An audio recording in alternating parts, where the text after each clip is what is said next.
The Times of London rate that the Robert Louis Stevenson novella appeals irresistibly to the most cultivated minds and must be appreciated by the most competent critics.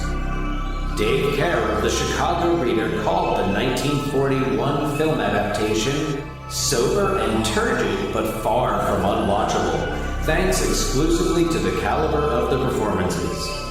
And TripAdvisor user iFed92 praised its namesake restaurant as an incredibly funny and entertaining restaurant in New York. On this episode of Ruined Childhoods, we determine the future of the strange case of Dr. Jekyll and Mr. Hyde.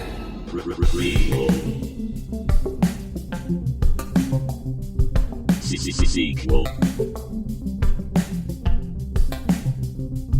Reboot. Which one will it be? It's the Ruined Childhood Podcast. Greetings, Starfighters! Happy New Year! Happy New Year, John! Happy New Year, Dan. How's it going? It's going, hey, it's kind of going the same as it was in the old year, you know? Not gonna lie, like... Fair enough.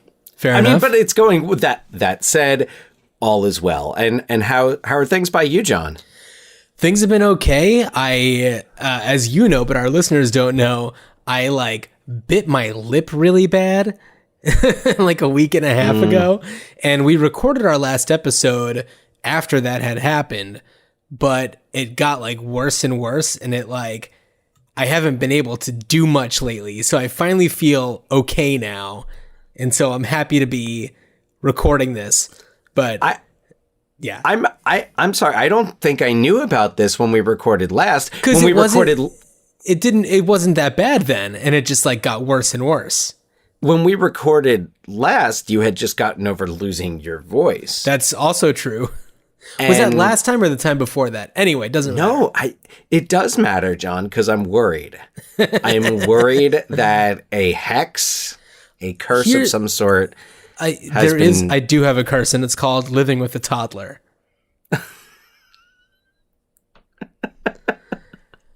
Anyway, that's what I've got going on. As in, they are germ buffets. Basically. So, and they're the type of buffet that actually accumulates more throughout the day instead of losing. Yeah. Yeah. And I've been on taking a lot of painkillers and stuff. And they've been making me very sleepy. So I've been trying to watch some of the movies that we are going to be talking about today. Just been conking off because they're all silent. And I just can't keep my focus with silent movies plus painkillers. So anyway, everything's back on track now. So we're feeling good.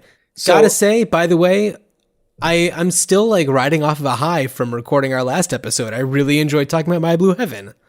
I always love talking about My Blue. It's no secret to anybody now who has listened to our last episode that I thrive off that talking about My Blue Heaven. It makes me sad that it's not as warmly regarded to the masses as we feel about it. Yeah, but it's My Blue Heaven is kind of like that band that you really want to get big, but you're oh man, if they get big, I'm going to be pissed off about all the people who act like they're these big fans. And I'm I saw them in someone's basement. And you just want to be I mean, I don't know. I think I would appreciate it if My Blue Heaven picked up more of a cult following, and I think it does have a strong following, I think, from those of our generation. The merengue scene? Not the scene in the movie, but the scene out there of people who like the merengue. Yes. Well, what other movies do you have? Do any of the Lambada movies have a merengue in it? Did they, or was it 100% Lambada? I never saw the Lambada movies. I only know of its lore. I remember. So I remember, and it was 7th grade, that both movies came out, and one of them was called The Forbidden Dance, and I believe that was the Canon Pictures Lambada movie. Oh, Canon. And yeah, it was Lambada, the Forbidden Dance, And Are we going to have to add a Lambada movie to our list? I think the other one was just called Lambada the movie. I think so, Like, yeah. As though this was something, 1990, Lambada. Oh, with Melora Hardin. Oh. Jan from The Office. Sure. And other things, I'm sure. And then, yes, the other movie was The Forbidden Dance. So this was like father, like son, vice versa. And Dante's Peak, Volcano, Armageddon. Yeah, Deep Impact. Deep Impact, yeah. Deep Impact. Saw that in the theater with Mom. Oh, okay. You know, Yeah, we're brothers for anybody who doesn't know that. So it's not like he just says, So, yes, yeah. and what we do is, so we are brothers who frequently love talking about movies, and we've been doing it all of my life. Dan existed longer than I have, so. And all I of was my talking life. about movies. I was acting out Star Wars and Indiana Jones in the living room, probably, around the time you were born. Maybe not before you were born, but that's neither here nor there. Anyway, we've been talking about movies for about as long as we could talk, and we are, we have since gotten into really talking about these, because everything you look at the movie listings, go on Fandango, if the newspaper still has movie listings. Well, just thinking about adaptations alone, we've got Cats, we've got Little Women. Uh-huh. But talking about sequels and reboots and stuff, we've got the new Star Wars movie. If you went into a coma in the 80s or 90s and you came out of it today, you would be like, wait a second, so Star Wars, but it's a different Star Wars. But Carrie there's Fisher's a Joker in it, but movie, but Fisher's Batman's dead. not in it. Joker, and it's just the Joker, but it's like Taxi Driver. Wait, Jumanji's back? There's a new Jumanji, but wait, Robin Williams died? Wait, what? Huh? There's a person named The Rock? What? Well, but anyway. he's not named The Rock. Yeah. So, I always have these visions of like, if I could travel back in time to the mid 90s and tell myself things and, just be like, good news, Quentin Tarantino still going strong. Bad news, like, there was some really shitty Batman. Yeah. Yeah. So, depending on when in the 90s I'm traveling to, I could be traveling back to stop myself from like spending money to see Batman and Robin. Well, around that same time, would you have also stopped yourself from seeing the Broadway musical Jekyll and Hyde? Yes. Yes. Oh, we will. So, yes, let's get into it. This week, the property that we're discussing, because sometimes it's not just one movie. Our last episode, My Blue Heaven, was about a singular movie. Well, two if you count Goodfellas. Right. But this time we're talking about the original title being The Strange Case of Dr. Jekyll and Mr. Hyde, an 1886 novella written by Robert Louis Stevenson. This is the work that really, he publishes maybe 5 books that are really popular, and the ones that we're probably most familiar with are Dr. Jekyll and Mr. Hyde and Treasure Island. Right. Yeah. So he also wrote poetry, a Child's Garden of Verses. Oh, that's right. Yeah. Yeah. So I just want to quickly mention that it's kind of like as soon as movies started to become a thing, movie adaptations of The Strange Case of Dr. Jekyll and Mr. Hyde became a thing. There were a couple that came out in 1908, 1910 that there are allegedly no known copies of. We decided to do this movie now because it is the 20s again. It is 2020. And in 1920, there were actually 3 versions of Dr. Jekyll and Mr. Hyde that came out, one of which was like Jekyll, like Hyde, in Germany. Vice versa.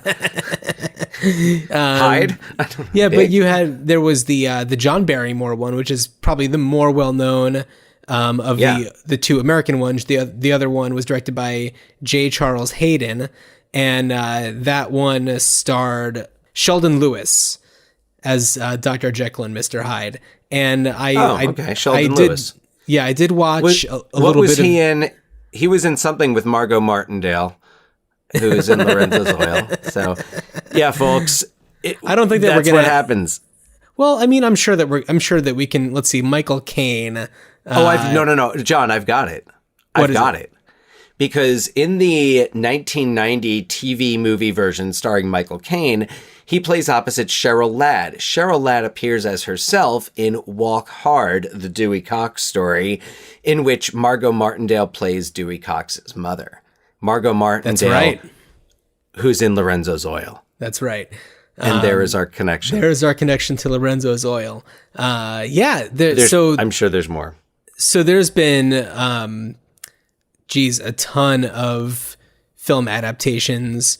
Stage adaptations. Actually, it was thought, but long before there was a musical, right? It was a stage play in, I want to say, like 1888, 1889. In fact,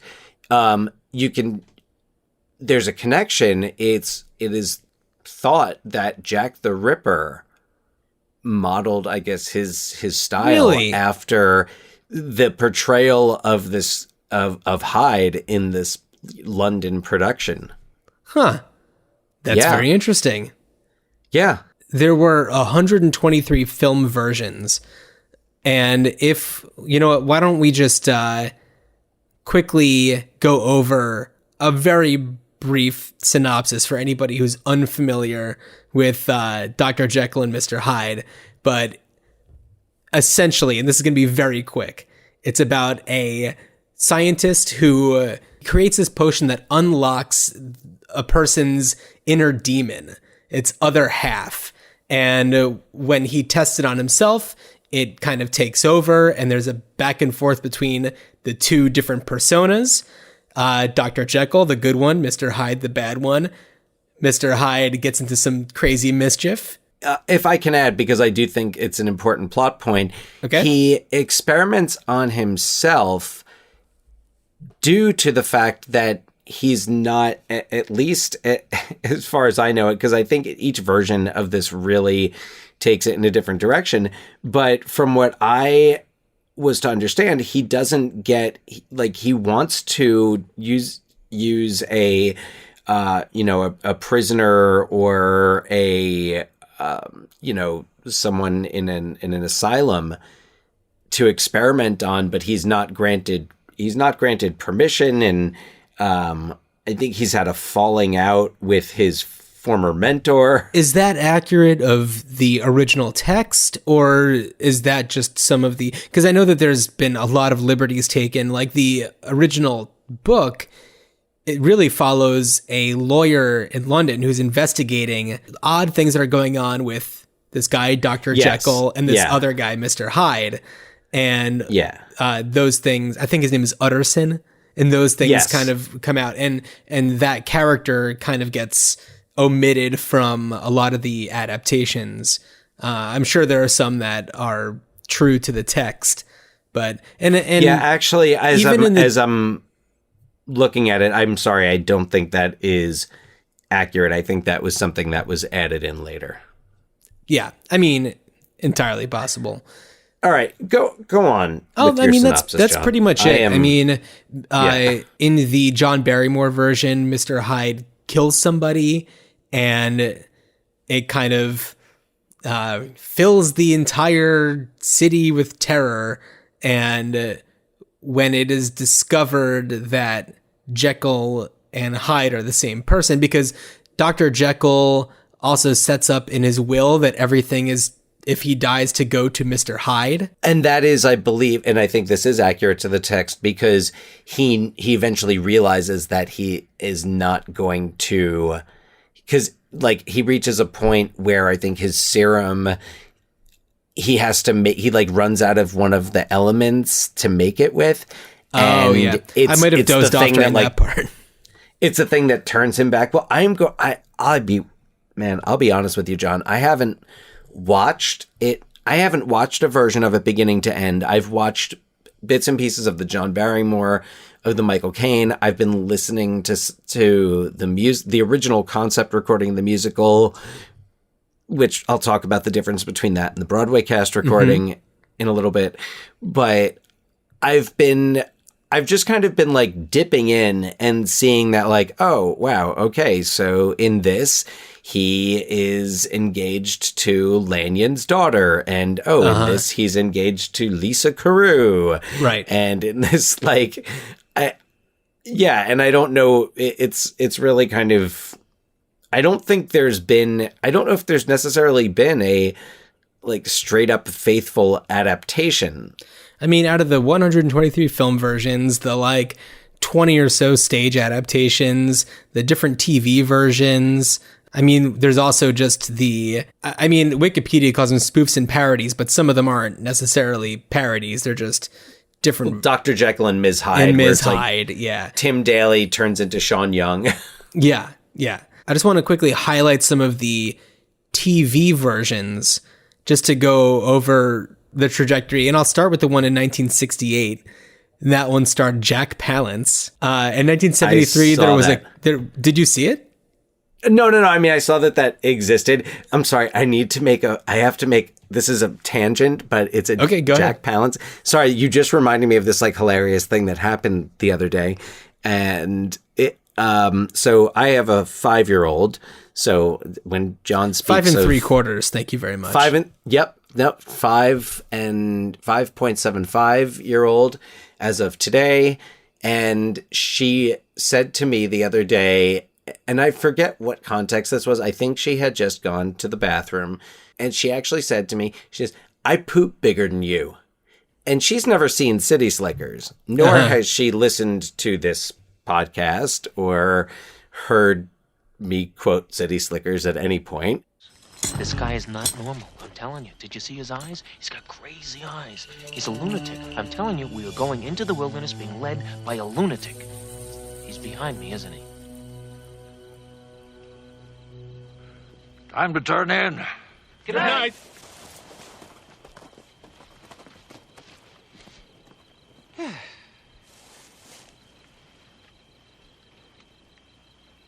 Sorry. I didn't mean anything by that.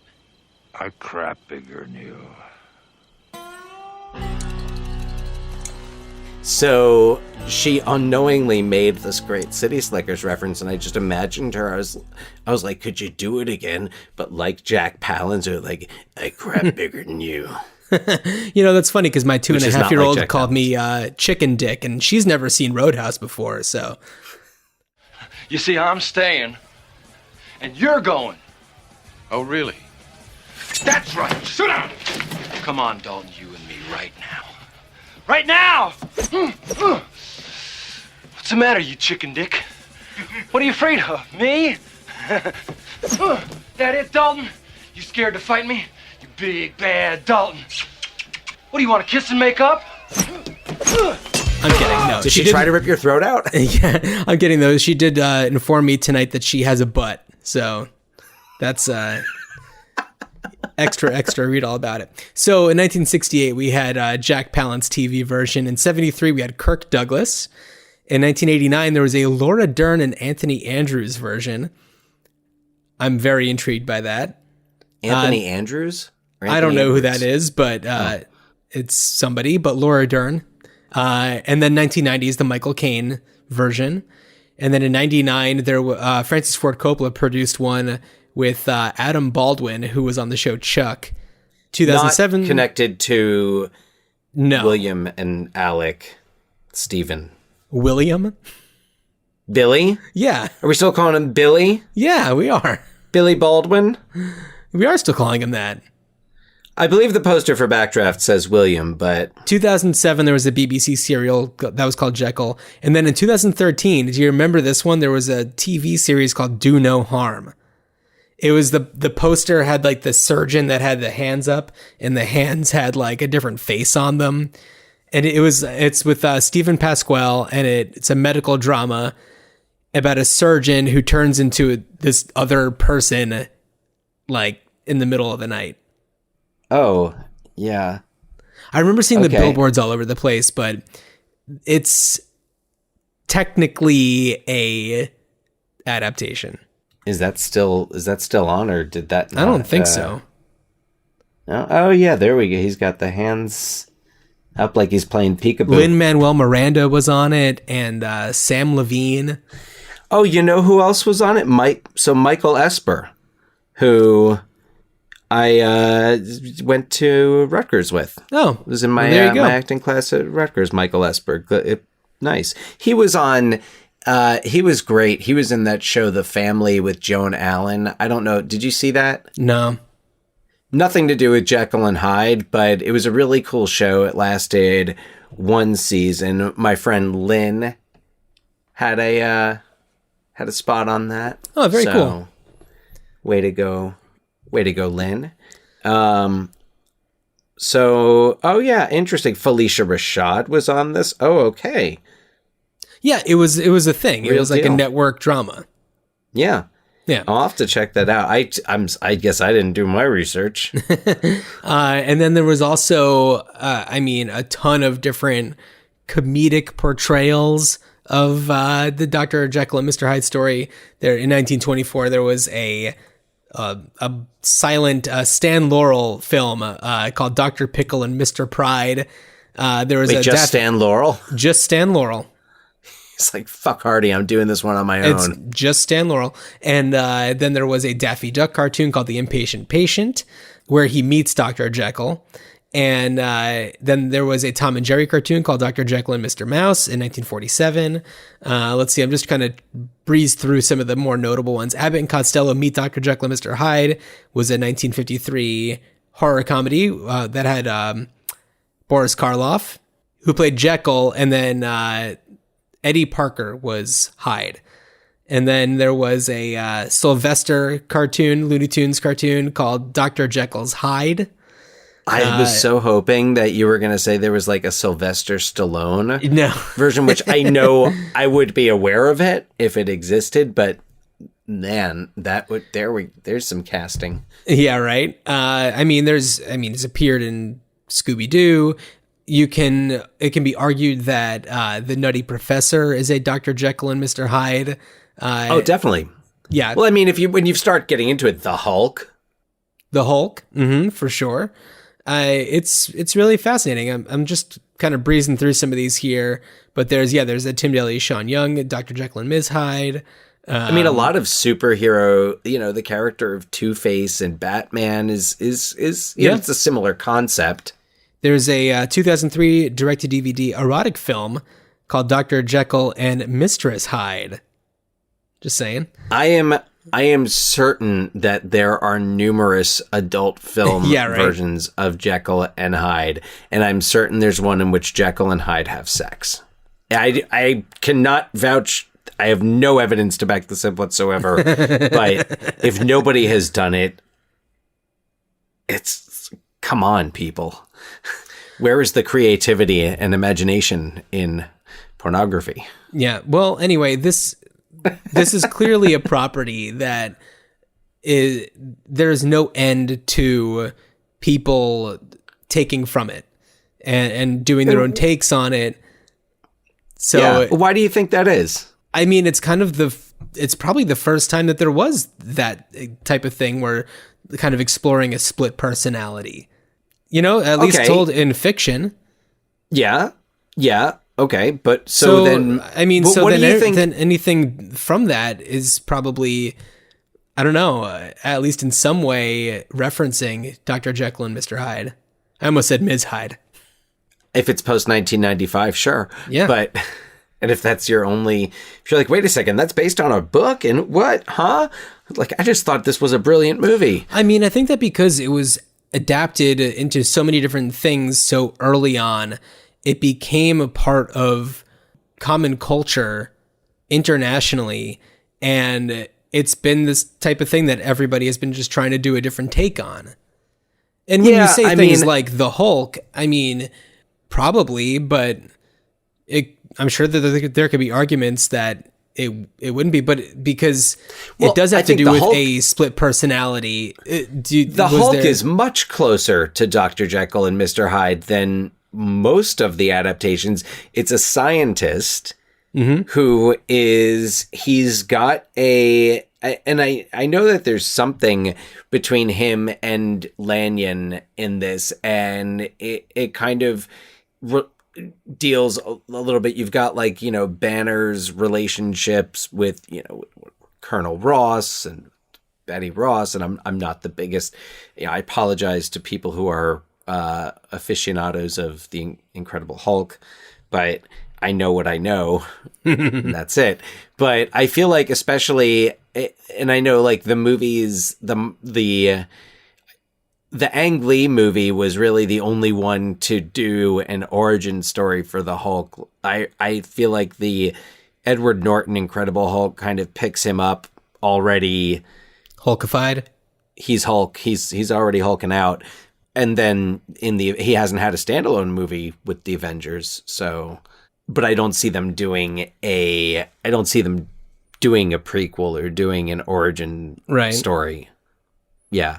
So I guess the question is it's like, and I think what I spent a lot of my time thinking about in preparing for this episode are the themes of the story, and how I felt kind of the themes of the story are always going to be applicable. And it's not just good and evil, but the part of yourself that you display to others and the part of yourself that you hold back. And I think we all can identify with that. I don't think we all go out. I don't think we all are holding back like a vile, murderous rapist. Right. But I think that, whether it's, refraining from cursing someone out who, I don't know what, I'm trying to think of in whatever context you would have to, they cut in front of you online or whatever. There's the things that we don't do because we recognize that they're not, like we're civilized. There's decorum, we don't just have the pure id. And like you're saying, it explores this psychology in this very, I think, forward-thinking way, especially for the late 19th century, and dissecting the psyche and saying, that you can distill the evil from the good, and you could separate them, and you can like kind of put one all the way in charge. And he does it using drugs, which is no surprise. Stevenson wrote this, as I'm told, on a huge coke binge. Well, I'm told by the internet. Oh. Stevenson's like, bro, guess what I did before I wrote? Yeah, well, right? Apparently he was very sick. He was always throughout his life very sick, and he had been prescribed medicinal cocaine when it was medicinally legal in Britain, and he got hooked on it because it's cocaine. And I guess he would do all this coke and then just pass out. And he had this dream, and it's said that he was having this nightmare, and his wife woke him up, and he was pissed at his wife for waking him up because he was like, I was dreaming the best story. Oh. And sure enough, this becomes his biggest hit. It's the thing that makes him internationally famous. Well, it's kind of like the way that Stephen King would write in the 80s. Like how he says that he doesn't even remember writing, like, what was it, Christine or something? Yeah. Absolutely. And I don't know that Stevenson ever cleaned up. Yeah, so it said that he kind of came up with this idea, and he wrote it. He had a bout of sickness, and he was bedridden. So he wrote Strange Case of, what do we do now? We binge watch a series if we're sick. Yeah. He wrote The Strange Case of Dr. Jekyll and Mr. Hyde. So I think that's a really cool story. I hope that that's true. because that's pretty neat. Wikipedia don't lie, John. Yeah, I know, right? That's where I get all of my information. So, in watching the John Barrymore version, did you watch it, or did you just watch little bits and pieces? I watched the first 15, 20 minutes. Oh, okay. Well, then you didn't get to the scene where Jekyll is sleeping and this like giant spider crawls into his room and up on his bed and like makes him become Mr. Hyde. It's a really cool scene. It's like pretty creepy.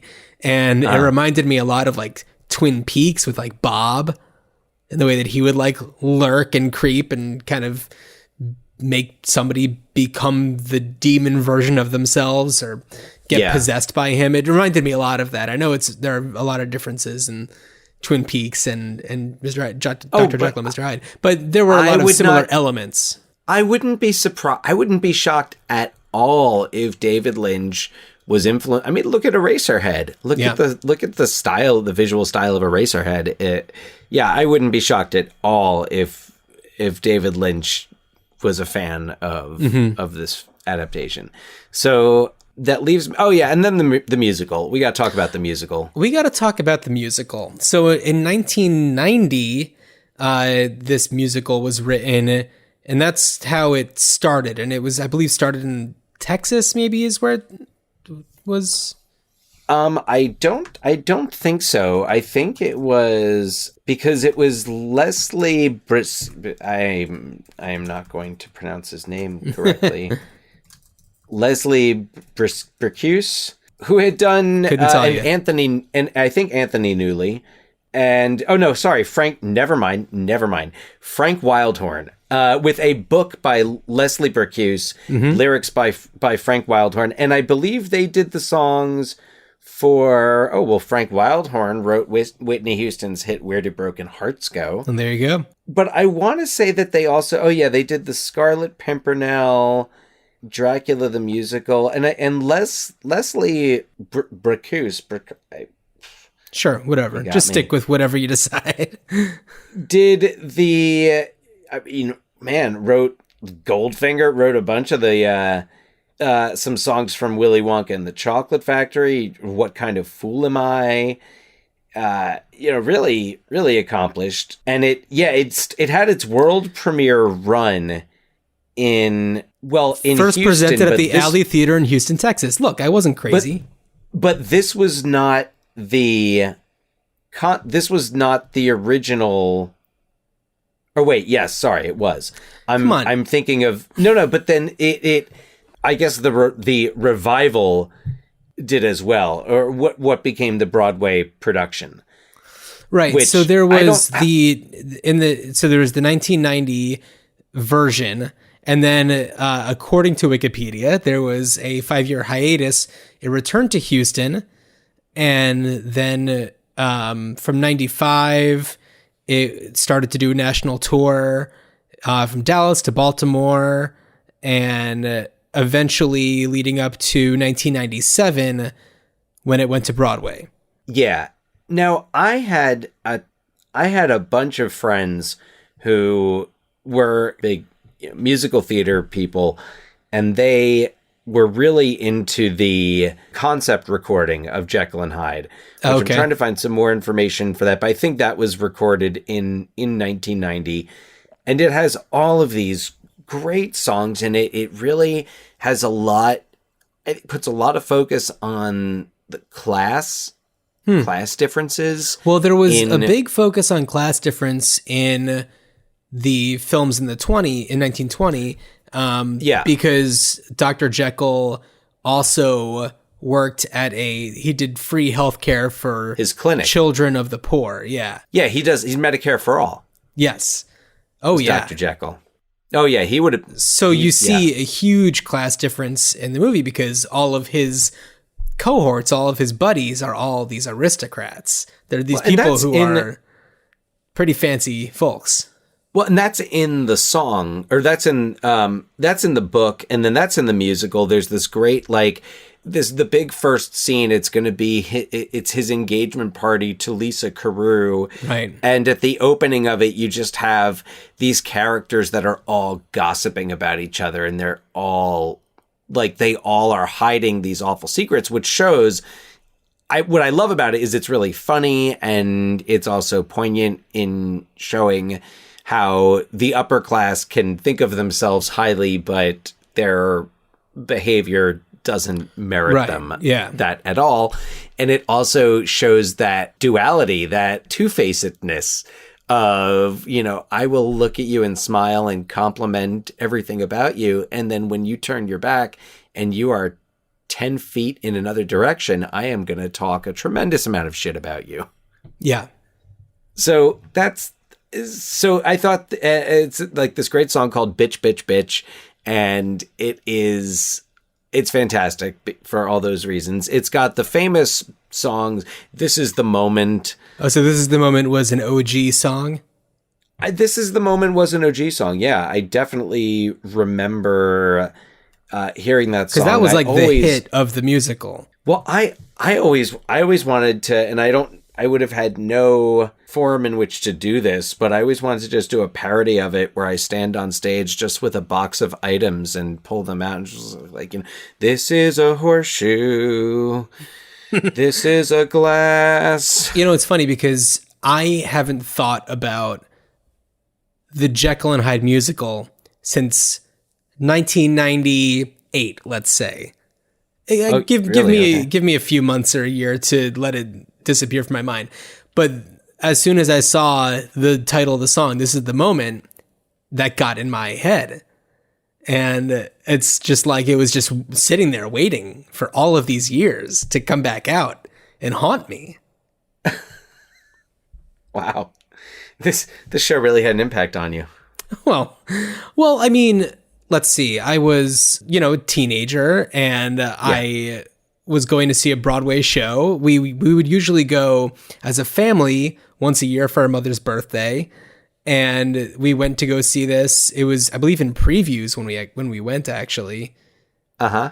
And it definitely was in previews. And if I'm not mistaken, we also went to the Jekyll and Hyde restaurant. Oh, on that same day? I would be surprised if we didn't, because that's when it was around. So why wouldn't we go? I guess so, yeah. I mean, the Jekyll and Hyde, for those of you not in the know, the Jekyll and Hyde restaurant was an early on theme restaurant, and there were two of them in New York. There was one in Midtown Manhattan. There was one down in Greenwich Village, which I had been to both of them. I don't remember all that much about them other than, the inside of it was made up to be like, really creepy and like it was gothic. Fun. Yeah. Oh, I love Jekyll and Hyde. The one in the Village was the best one. Is it still around? I think there's one in Vegas. I don't know if there's any still in New York. There's a Jekyll and Hyde club on 7th Ave. I don't know if that's... Oh, so you know what? Maybe they just kind of downsized it, shrunk it down. Yeah. I mean, it was the thing, though. That was the cool... I definitely went with friends at some point. It was fun. Yeah. I remember the food being pretty good, but... Like, I'm looking at the website for the club right now, and it looks really cheeseball. But, I mean, if you're into this kind of thing, then yeah. I think it was, once upon a time, very cool. Yeah, it was the kind of thing where it's like... The bathrooms was like you had to pick the right book on the bookshelf to open the door. It was like the Addams Family house, but a little more creepy, a little less kooky. And I believe the waiters and waitresses were like dressed up and all ghouly. Yes. Yeah. They were in character. Right. So they had their costumes. Yeah. Do you know how long the musical did last on Broadway? So the musical, it had a couple of revivals. I know it had a 2013 revival. It was on Broadway. Let's see. It closed January 7th, 2001. It starred Robert Cuccioli, who was really big in New Jersey professional theater, because I never did any shows with him, but like I know a lot of people who knew him and did shows with him. He did a lot in Hey, it's Robert Cugioli. Like, he did a lot of That's what stuff. somebody might have said. Hey man, maybe he'd be a good Vinny in the My Blue Heaven musical. Who knows? But and it actually, so other personal, like actual personal connections. So do you remember when I was a senior in high school and I was in a production of Joseph and the Amazing Technicolor Dreamcoat? Okay. Do you have any recollection of this? I'm sure you saw it. I doubt that Vaguely. Go on. Anyway, you remember that this happened. So the show has a narrator who sings and, narrates the story. Our production had two, one male, one female. Female narrator was played by Colleen Sexton, who was at the time a student at Westfield High School, one town over, but later was the final actress to play the role of Lucy Harris on Broadway. Huh. Cool. So, by the way, I thought you were going to say Colleen Camp. I got really excited. No, but my friend, my friend Ray worked for Colleen. I know. Time. So no. It's, hey, you cling on to what you got. So and Colleen is the Lucy in the DVD with David Hasselhoff. Oh, no way. That's awesome. So she played, I think she did it opposite Sebastian Bach. Right. I know Sebastian Bach did it, yeah. When he took over at some point, and then she did it opposite David Hasselhoff. So it closed in 2001, and then it had a limited engagement that began April 5th, 2013, and it was supposed to go through the end of June and ended up closing on May 12th. Okay. And that production starred another New Jersey Theater Hall of Famer, Konstantin Maroulis, also of American Idol, a contestant on American Idol, who also known for Rock of Ages. He was in Rock of Ages for good, and he's done a lot, but he played Jekyll and Hyde. There you go. So and then ever since then they've done like a concert version. Various people have kind of come back and forth to it. The rights were secured in 2013 to do a film version of the musical, which I don't know if that's still going on, but if it is, get Tom Hooper on that right away. Okay. Because I think the only way that I mean, look, nothing in the world made me at all interested in seeing Cats, the movie, until I started seeing the audience response to Cats, the movie. And it's got a life of its own. I'm just like, wow, I really, now I'm interested. So I think if you're going to make a film of the musical, especially if you're only using the songs that they kept for the Broadway version, which they kept all the boring songs, and This Is the Moment. Okay. I mean, yeah, and like Bring On the Men is a fun song, but yeah, I vaguely remember that being a thing. Yeah, it was indeed a thing. So anyway, that's the musical. I enjoyed The Restaurant more than the musical, but I think the original concept recording of the musical had a lot of promise. Well, the musical didn't have spooky mozzarella sticks. I don't know. I'm just guessing that's what The Restaurant would have. Actually, I kind of want to look at the menu right now and see if they do have anything like spooky mozzarella sticks. Would the stakes be like, would it be spelled STAKES? No, bloody. No clever names for things. Oh wait, we have Dr. Jekyll's Explorer's Platter, our secret seasoned buffalo style chicken wings, accompanied by mozzarella sticks and potato skins topped with cheddar cheese and bacon. Not even like chilling cheddar cheese. No, dude, I'm telling you, these are really okay. Here we have their monster burgers. So we have the Dr. Jekyll burger, the Mummy burger, the Hyde burger, the Frankenstein burger, vegetarian burger. The burger from the Black Lagoon. Okay, so there's pizzas. Dr. Jekyll's pizza, the Cannibal's pizza, Yeah. Wait, there has to be a pizza that's got like one side of it is like, I feel like they need to do almost, and I know that this would go against the, principle of being vegan, but like one half vegan and the other half like super meat, super cheese, like extra thick. Well, if you're vegan for crust. health reasons, then maybe that's okay. Then it's really Jekyll and Hyde. It's the two sides of the coin there. Yes. So, Dan, what would you do if given the chance to make your version of Dr. Jekyll and Mr. Hyde? So glad you asked, John. Probably because that's what this podcast is about. But also, it's kind of all I've been thinking about. Because that's what we do at the 45-minute mark. Yeah, after I've interrupted the synopsis 80 times. I thought about this. I really did. And I thought about the original story. I thought about the themes. I thought about everything. How do you, like, making it relevant to today? And do you do it to explore, like, a social issue? Like one plot was this incredibly conservative scientist believes that he discovers a way to isolate homosexuality in people, and it's basically like chemical conversion therapy, and then he has to experiment with this on himself, and it basically turns him, the one side pretty much stays the same because Jekyll pretty much stays the same. Yeah, it's not like Jekyll gets different, so this guy pretty much stays an asshole. But then, like, if he takes the potion, like, most of the time you hear these, like, real, like, conservative hardliners, conversion therapy people, they always end up being closeted.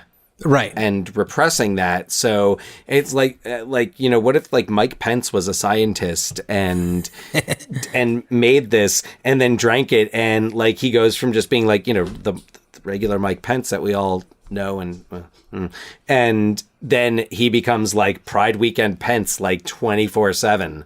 He's just like out there going for it.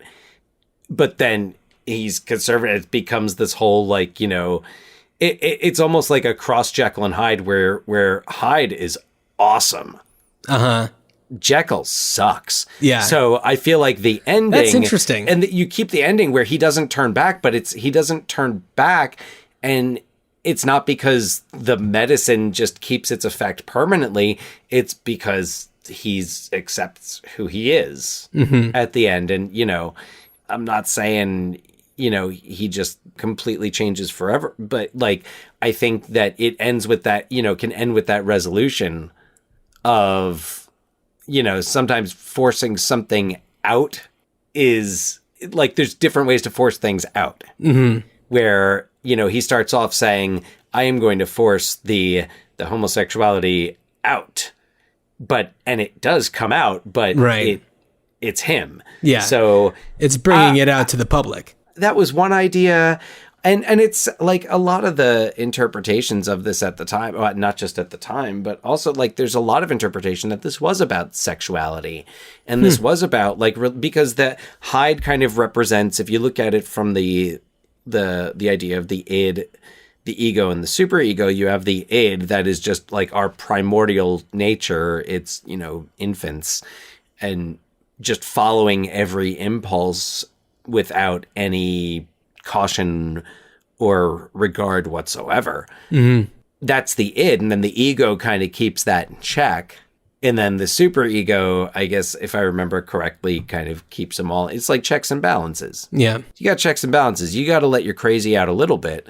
So you got to, the id's got to play a little bit, but you got to keep that bad boy on lock most of the time. Yeah. So you've got that kind of balance. And I think that Jekyll and Hyde, or The Strange Case of Dr. Jekyll and Mr. Hyde, plays into that, where if people are saying, well, the id really wants something else, then that's your true self. That's your primordial basic self that has not, been trained to be a civilized human being.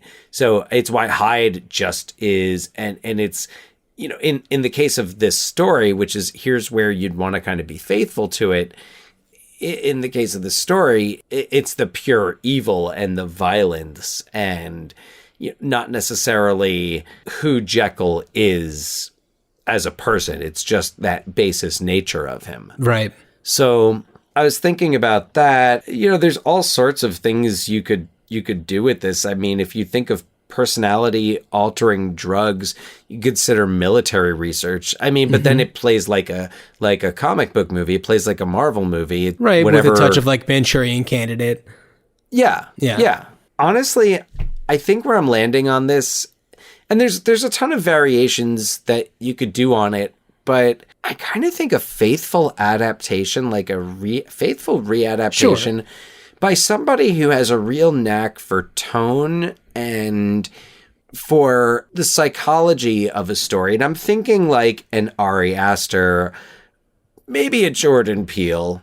What about like Sam Mendes? Sam Mendes absolutely would be a great choice. Yeah. Great director. I mean, wonderful visual style. Yeah. I love like his, like I'm thinking of like Road to Perdition. I'm thinking about like that visual style. I think he could really, I'm thinking like, I want like a good, like a frightening, not like an over the top, like a Bram Stoker's Dracula, and not some like part of the monster universe thing where it's like there's a post-credit scene where Dr. Jekyll and Dr. Frankenstein meet at like a conference or something. Although like that could be fun too.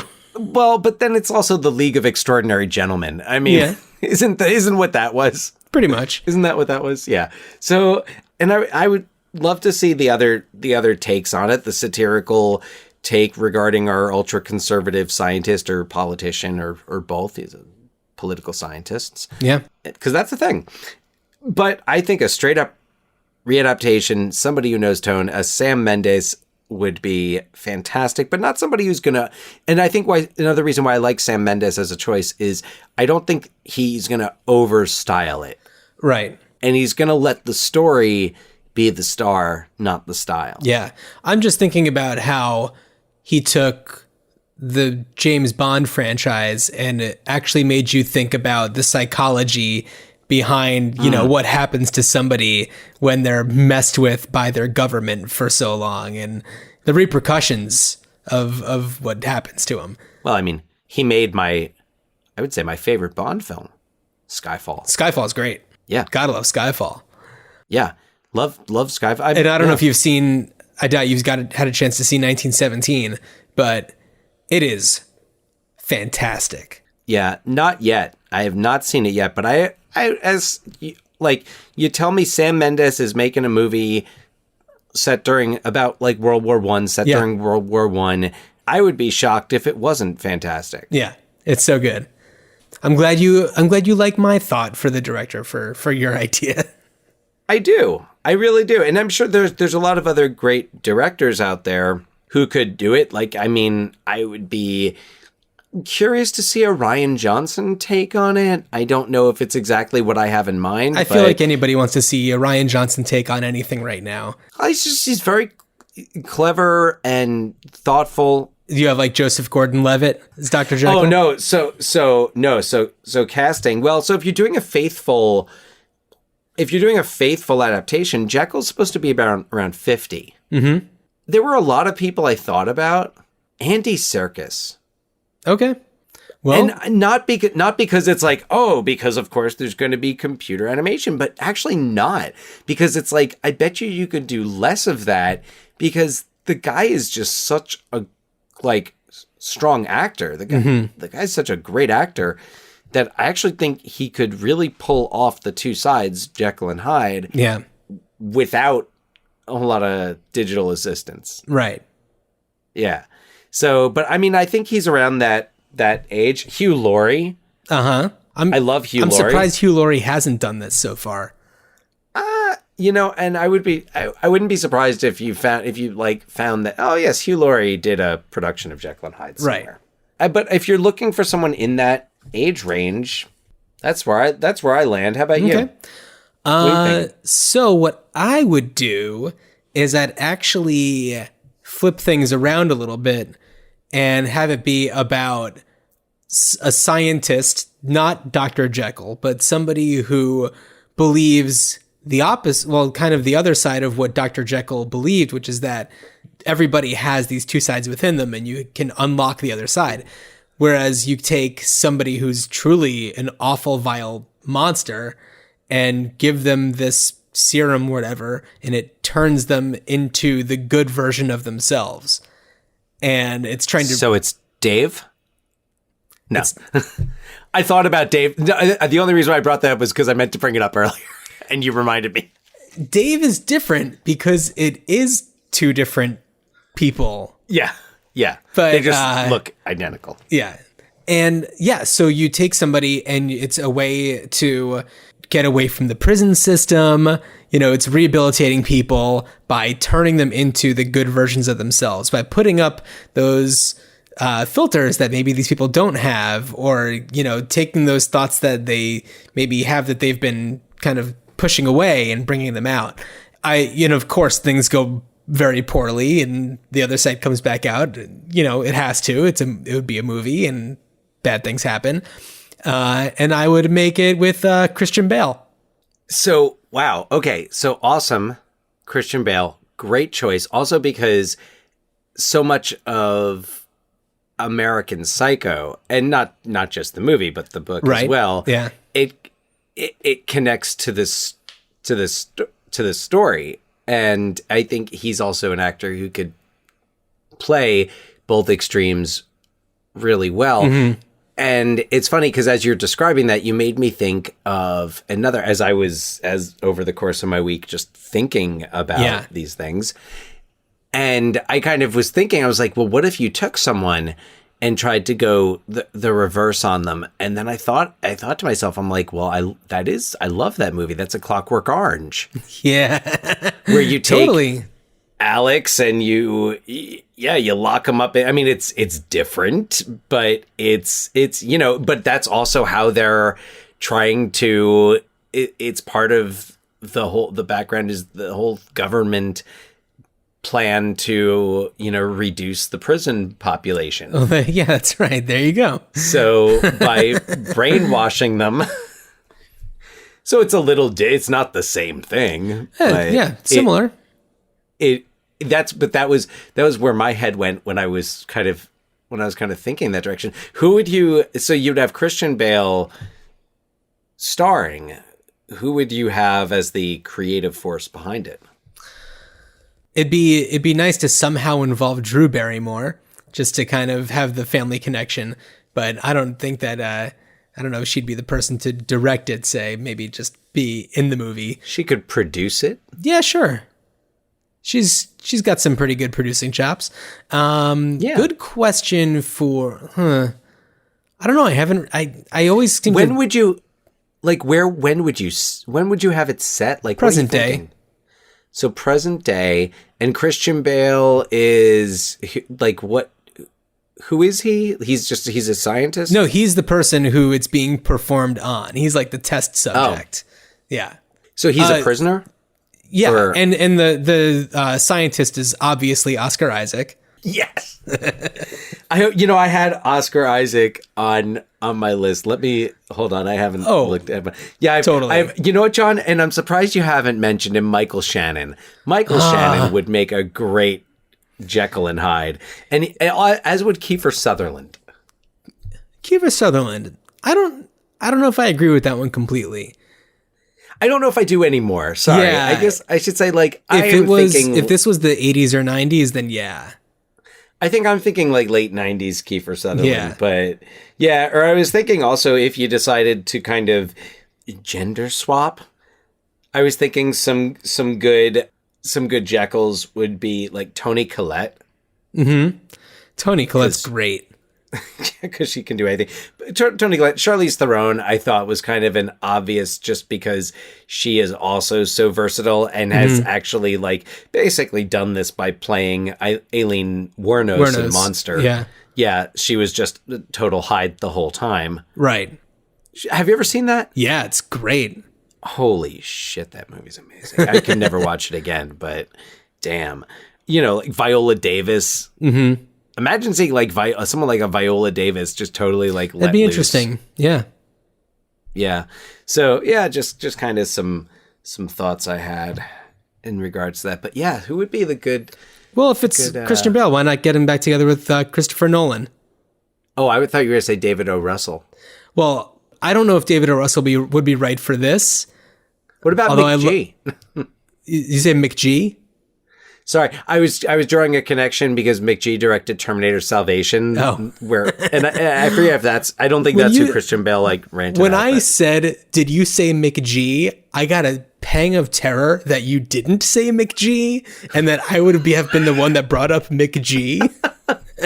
Well, but also McG directed Charlie's Angels. That's true. Barrymore connection. Well, yeah, but that's not a reason to get him involved. Yeah, no. There's absolutely no reason to get McG involved with this. Not at all. What about Greta Gerwig? I mean, you know what?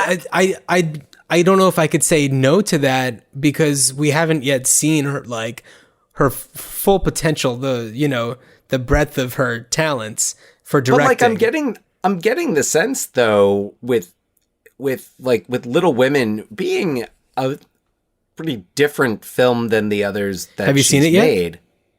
I haven't, but I've seen It's awesome. It's great. I really want to see it. I had not been that enticed, but I feel like Laura this Dern. Is kind of a must see. You get Laura Dern in there. Yeah, you're right. you're right. Yeah, I'm just darn it. Oh boy. Yeah, so I'm trying to think of any other ways to do it. Sorry, I'm thinking about like Christian Bale in it, and I'm just thinking like Ford versus Ferrari versus Jekyll versus Hyde, and Ford versus Ferrari was quite enjoyable. I liked it. Another one I have I don't get to the movies that often. Mm-hmm. I saw Star Wars Episode 9, The Rise of Skywalker, and what did we just watch? The Irishman. The Irishman. Yesterday. Yes, in fact, I posted on my blog. You have a blog? I have a blog, yeah. I don't know. I didn't know that.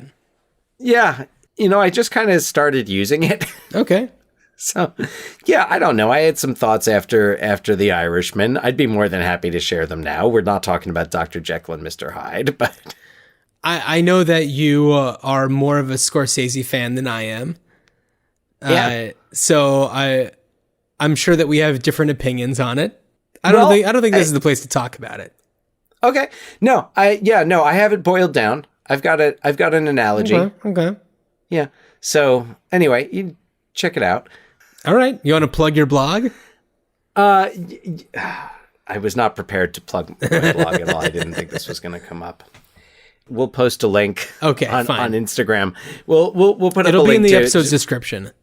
Yeah, you can read my thoughts on The Irishman, and yeah, so Dr. Jekyll and Mr. Hyde. I'm trying to think who else would be great. I would have loved to have seen like a Ridley Scott version of it, but like a mid to late 80s Ridley Scott version of The Strange Case of Dr. Jekyll and Mr. Hyde. And it's so tough to say with Ridley Scott because his work is kind of all over the map. Ridley Scott makes so many movies. I mean, if you think about it, the man, I believe, has never won a Best Director Oscar. Not that matters. Sorry. I mean, it matters, but really, I mean, the man, like, he's the guy behind what? Alien, Blade Runner, and, Thelma and Louise. There's, more and more. Just when you think you're done, you think of more amazing movies that Ridley Scott has made. And then you're like, he made 1492, Conquest of Paradise. Yeah. Yeah. All over the map. It wasn't so hot. All over the map. Yeah. Yeah. Anyway, John, what else? Do you have anything more to say on this topic? I don't believe I do. I am happy that we got to talk about the New York City restaurant, Jekyll and Hyde, the musical it's a wonderful Jekyll and restaurant. Hyde. It's, get your spooky mozzarella sticks.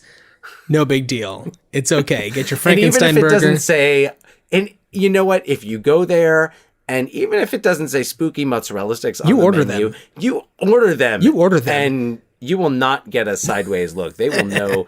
But like those are going to be. It's like, what if that was code? What if that's like the secret menu? It's I want the spooky mozzarella What a weird sticks. place to have like, a secret menu, but also kind of appropriate. What would be in the spooky? Would it be like jalapeno? I don't know. In the spooky mozzarella sticks. So just some. Think about that. It just comes in dry ice. Listen, Starfighters, if you have some ideas of what would possibly be, are we calling our listeners Starfighters? Really? We do it at the beginning of every episode, like for almost a year, John. Yeah. Okay. This is nothing new.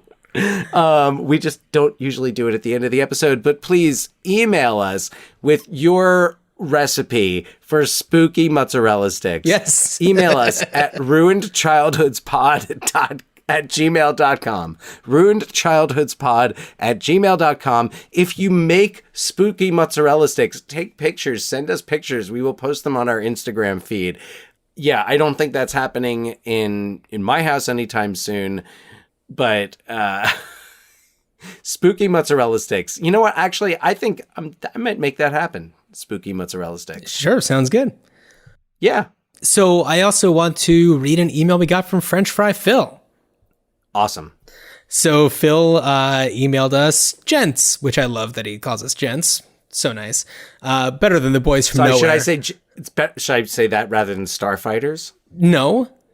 He's addressing I'm not gonna us. steal French Fry Phil's gimmick. Yeah, I mean, if we wanted to address our fans, all we had to say is French Fry Phil, because that's our guy.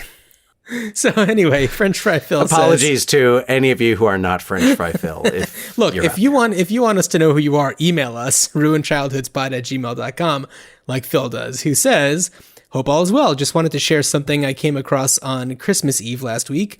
My wife and I put the kids to bed and rented Die Hard on the Vudu streaming service. We had every intention of watching this movie with the volume turned down very low due to strong language, but I noticed this family play option on Vudu. I turned it on and all of the swearing muted while we watched the film. The scenes with nude posters hanging in the wall were skipped as well. And then he attached a photo of the settings. I'm not trying to be an advertisement for Vudu, just wanted to share this because a lot of people consider Die Hard a holiday movie, but with the family and little kids around may not find time to enjoy it. This isn't something I would use all the time, but for familiar, heavier rated movies that get rewatched more than others, it's a nice option. Happy New Year, Phil.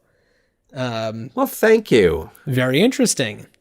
Thank you. There's an option to skip. I would try. There's an option to skip things with substance abuse. If you were to watch The Irishman using that setting on Vudu, it would be like watching a silent film. It'd be 3.5 minutes long rather than 3.5 hours long. No, it would still be 3.5 hours long. It would just be 3.5 minutes of actual dialogue that you could hear. Totally. Yes. Well, anyway, Phil, thank you for emailing. Dan, do you have the results from our poll? Yes. Thanks for reminding me. Yeah, it is now the new year. We promised that we would reveal the results of our online reboot poll, talking about the movies of the last decade, right? Yeah. Well, we know that there are some of you who are decade traditionalists who adhere to the decade not beginning until the 01. Seinfeld rules. So, but, just because why fight it?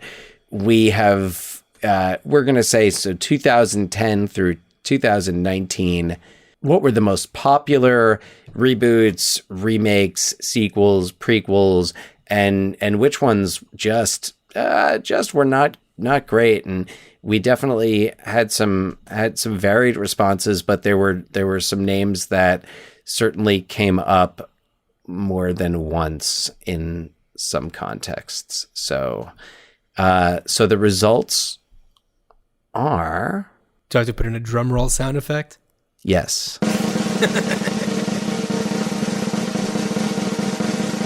So the first question on here, which of the following long-awaited sequels or prequels from 2010 to 2019 have you seen? And among the many that were listed, the most popular of all, with 85.7%, was 2010's Tron Legacy, trailed in a tie at 57.1%, Ridley Scott's Prometheus, and Mary Poppins Returns. Okay. Some other ones that were notable: Super Troopers 2, with 28.6% of the respondents saw it, tied with Glass. Wait, that's just people who saw it? Well, the people who responded, just saw it. Okay. And I was gonna say, Wall I Street, saw Super Money Troopers Never too, but I wouldn't put it on any lists. Well, no. Now, when you ask the question, which of the above did you think was the best, it boils down to this. In first place, tied for first place, we have Blade Runner 2049 and Tron Legacy. Sorry, Blade Runner 2049 must have been a... Oh, no, sorry. Actually, Blade Runner, got multiple responses. Someone just wrote Blade Runner instead of Blade Runner 2049. So, no problem. We had someone who picked Glass as their best. Someone else, let's see. We had some other people say Mary Poppins Returns, but Tron and Blade Runner 2049 were the big ones.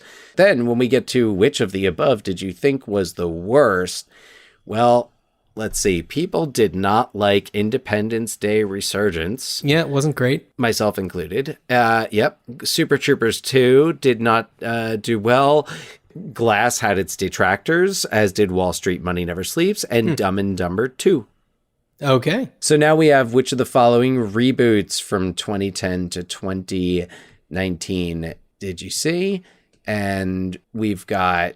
First place, the most seen sequel/prequel, reboot, Rise of the Planet of the Apes. Oh, very good. Very good. Oh, yeah. Excellent. Followed up by X-Men First Class, also 2011. I reviewed both of those, actually. So Mad Max Fury Road there's a four-way tie here. Mad Max Fury Road, Jurassic World, Creed, and Ghostbusters as reboots that people have seen, and I counted Creed as a reboot. Mm-hmm. But yeah, people saw Ocean's 8. People saw Spider-Man: Homecoming, which I consider that to be a reboot. Spider-Man: Homecoming. Well, Ocean's 8 is a sequel because it is building on, even though he's not in it, Danny Ocean is. There's a connection, but there's a connection. I have trouble calling it a sequel because it really doesn't connect to the events of the Ocean's movies. That's true. And I also feel, and I don't know if they're planning on making another one, but Ocean's 8 was a hell of a fun movie. Yeah, and totally. I'd be there for an Ocean's 9. I mean, they can do a trilogy. They can do 8, 9, 10.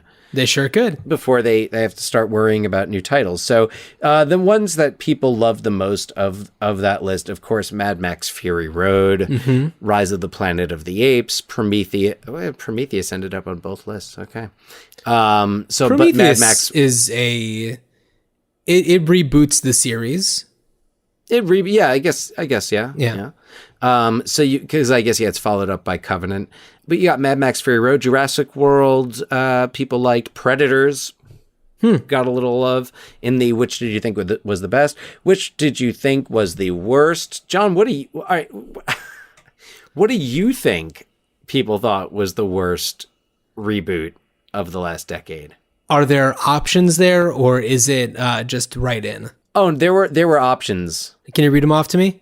Let's say Predators, X-Men First Class, Spy Kids All the Time in the World, Mission Impossible Ghost Protocol, The Amazing Spider-Man, Alex Cross, Lone Ranger, Man of Steel, Godzilla, Mad Max, Creed, Ghostbusters, Kong Skull Island, Power Rangers, Tomb Raider, Ocean's 8, The Predator, Hellboy, Addams Family, Charlie's Angels.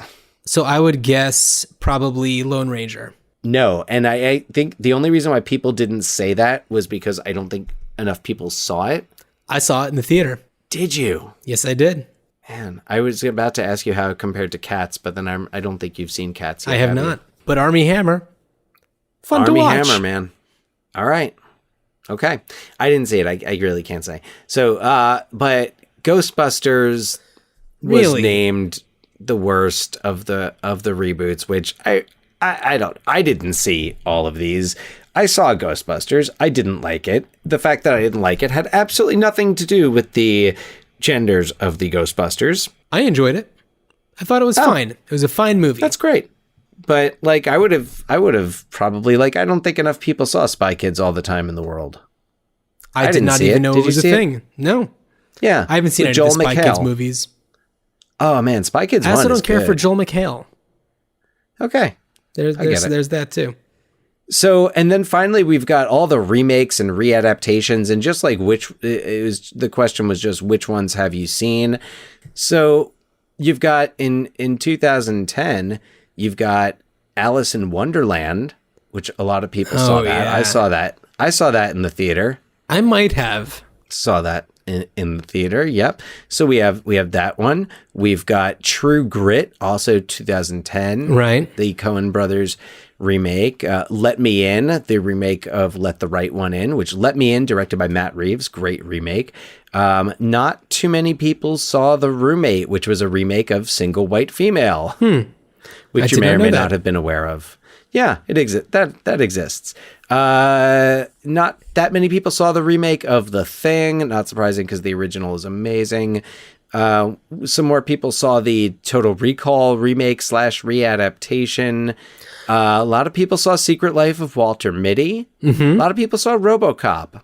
The RoboCop in 2014. Right. The last movie that my wife and I saw before our child was born. The Jungle Book was also a pretty popular one. It. Mm-hmm. A Star is Born. Star is Born, Lion King. So, Star is Born is the most. Star is Born, Alice in Wonderland, and True Grit were the most seen ones. That makes sense. Yeah. Okay, so those are the most seen. Okay. Now, which of the above did people think was the best? Well, my guess would be Walter Mitty. No one named that. No, really? That was not named. That was not named as the best. I saw it as being a very well-liked movie. No, I mean, it didn't do well though. I've heard it's worth giving a look. No, we had some love in response to this answer. Some love for Dread. A lot of love for A Star is Born, which I totally get. Some love for Murder on the Orient Express, which, okay, all due respect. Total Recall, Fright Night, Nightmare on Elm Street. I passed by a movie theater here in Portland called the Hollywood Theater recently. Actually, today I did. Recently. Today. And that's very recently. They are showing 70 millimeter prints of Total Recall and The Phantom Thread. Is it a double feature? I'm there. It doesn't indicate that it is or isn't, but I hope that it is, because that's an odd pairing of movies. But that's a wonderful pairing of movies. It's a wonderful pairing of movies, but that I don't see any connection with. No connection whatsoever, but I'm a big fan of Phantom Thread. Love Phantom Thread. Of course, I'm a big fan of I was eating a dish last night with mushrooms, and it's all I could think of. That movie is so good. And I mean, I'm probably not underrated because I think it got really great reviews, but in terms of Paul Thomas Anderson movies, I think that one kind of flew under the radar a little bit and deserves to be seen. It's and then the last item on the survey was which did people think was the worst remake, readaptation, what have you, and any guesses as to what might have come up in there? Total Recall? No. I'm just thinking my own Arthur. personal thoughts. Arthur, that was a really bad one. I put Arthur. That was just because I abstained from the poll. No amount of Helen Mirren can make up for just trying to do what Dudley Moore. Russell Brand was having a moment. Yes, they tried to make it work. Enough said. It didn't. People did not like the Overboard remake. Oh yeah. No one liked people did not like the Footloose remake or Dinner for Schmucks. Which I thought was all right. The Poltergeist remake did not fare well, nor did Suspiria. Really? I haven't seen the Suspiria one, but I've only heard good things. Yeah, I know Tom York did the music for it. That's about as much as I know, and I've never seen the original, but sure. I mean, well, I guess whoever saw it didn't like it that much. Whoever saw it. Anyway, if you want to elaborate, maybe you didn't get a chance to respond to the survey, or you want to share your thoughts, feel free to email us at ruinedchildhoodspod@gmail.com. Check us out on the Instagram at ruinedchildhoodspod.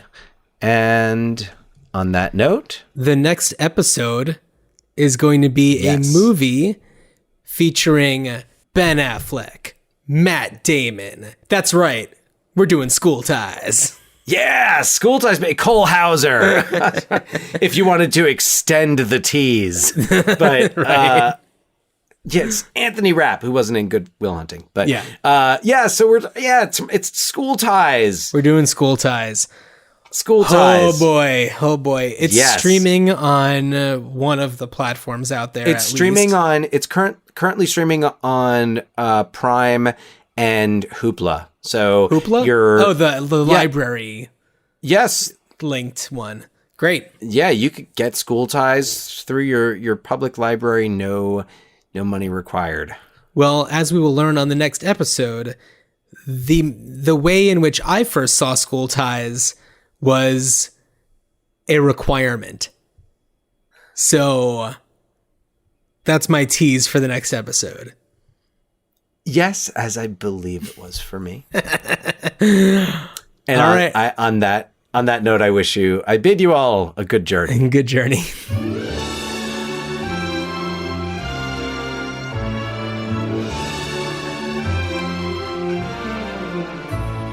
Lord and Lady Hare fighting over there. Darling, do beware. She's a bitch. Lady Aberdare's having an